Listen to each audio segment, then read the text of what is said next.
ስማ አንተ የደሃ ልጅ ስልኩን አትመልስም። ለህግ ካልሆነ ለአንተ በፍጹም አንስ እንጂ አንተ አይነቱ አረመኔ ሜዳ ላይ እንዲፈላሰስ አትፈልግ።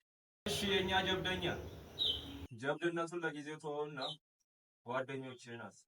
ምን አልክ አንተ አረመኔ?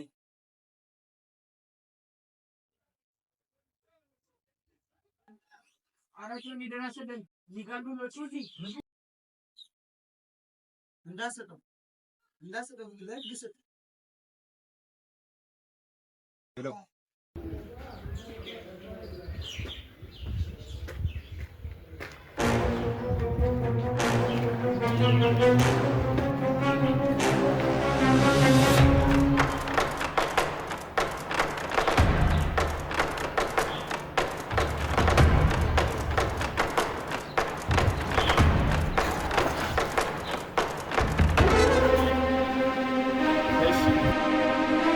ተገናኘን አይደል?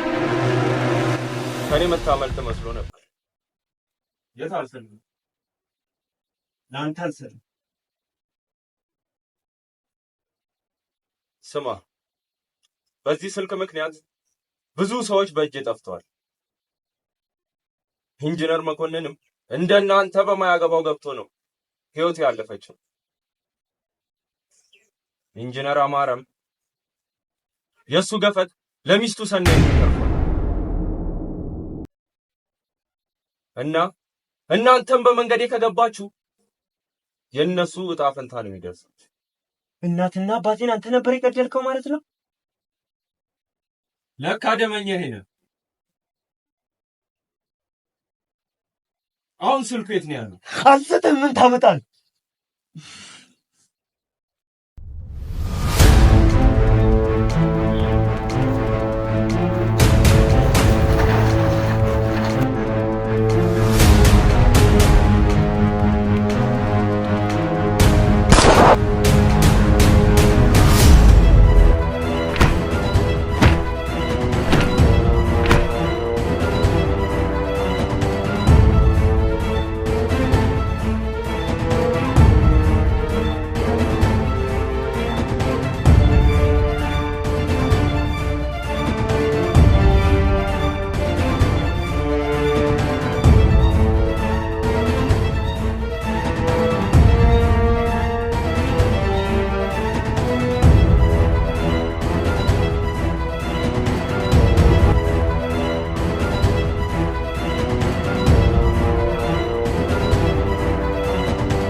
ታሪክ ፕሮዳክሽንን ሰብስክራይብ፣ ላይክ፣ ሼር እያደረጋችሁ ቤተሰብ እንድትሆኑ ጋብዘኑት። የደውል ምልክቷንም መጫናችሁን እንዳትረሱ። እናመሰግናለን።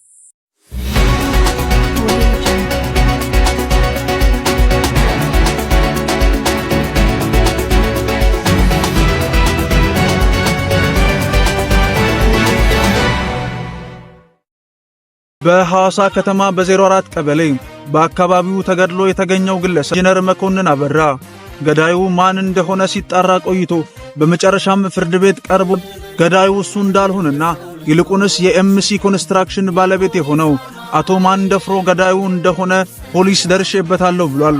በዚህም ፍርድ ቤት ቀርቦ ቃሉን የሰጠው ግለሰብ ገዳዩ እሱ እንዳልሆነ ፍርድ ቤቱ በማረጋገጡ ተከሳሽና ገዳይ ሆኖ የተገኘው አቶ ማንደፍሮ በዕድሜ ልክ ጽኑ እስራት እንዲቀጣ ፍርድ ቤቱ ወስኗል።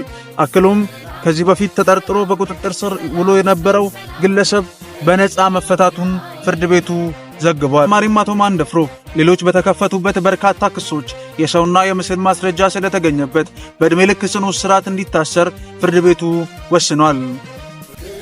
ወደ ቀጣዩ ዜና እናልፋለን።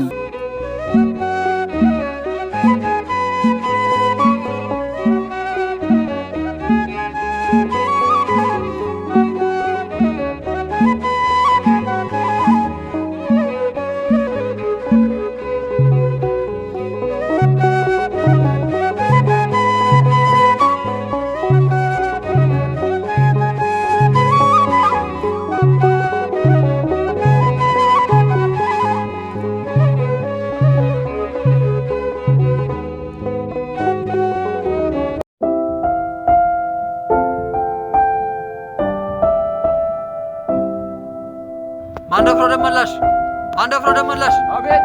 ና ጠያቂ መጥቷል።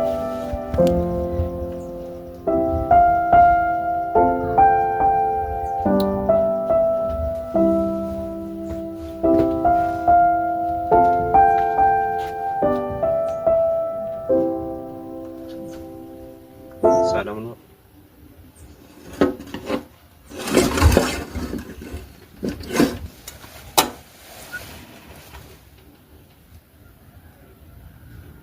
ቶማስ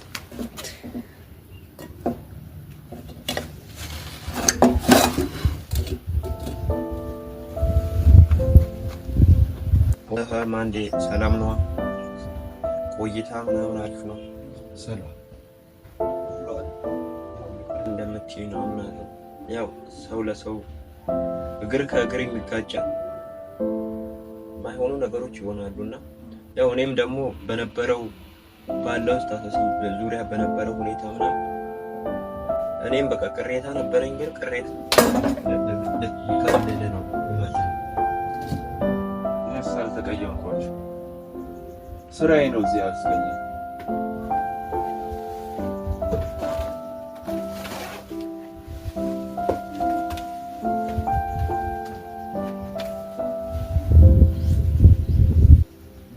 እንካ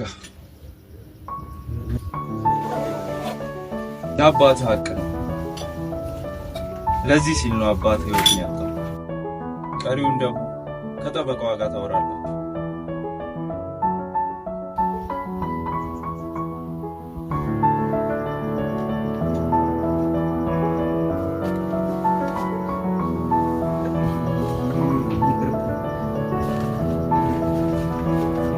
ያንተ ሀቅ ነው ያዙ። ደግሞ እየመጣችሁ ጠይቁኝ። ሰላም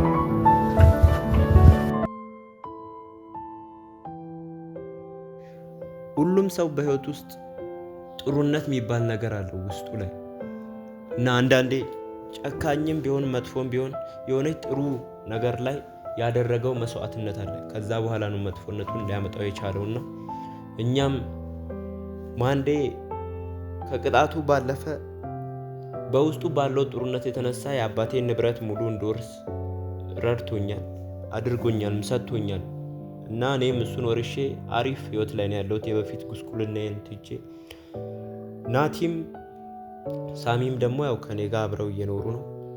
እኔና ናቲም በመንፈሳዊ ህይወታችን አሪፍ ላይ ሄደን ያለነውና ያው በህይወት ውስጥ ለጥሩነት ብዙ ዋጋ ከተከፈለ መጥፎነት ሊኖር ይችላልና ያው ግን ከዛ መካከል ጥሩነትን ማስበለጥ ተገቢ ነው። ህይወት ትቀጥላለች።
ኢንጂነር አማረ የእሱ ገፈት ነው ለሚስቱ ሰናይት የተረፋት። ሰናይት አማረ እናቴ አባቴን አንተ ነው የገደልኩ የነበረው? ለካ ደመኛዬም ነው ድጋው በቃ መንገድ ላይ ስትራመድ ያቺኛዋ እዛ እያለች እኮ ነው እቺኛዋ ልጅ መጣም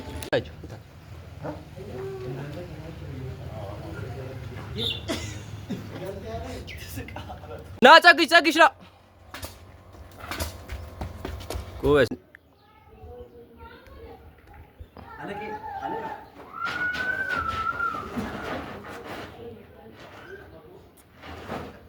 ወይ አስቀምጠው ወይ ጩኒ እንዳሰጠው ለህግ መስጠት ነው ያለበት። ፍትህ ማግኘት አለበት።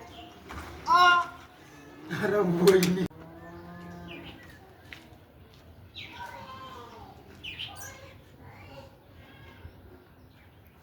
አውርድ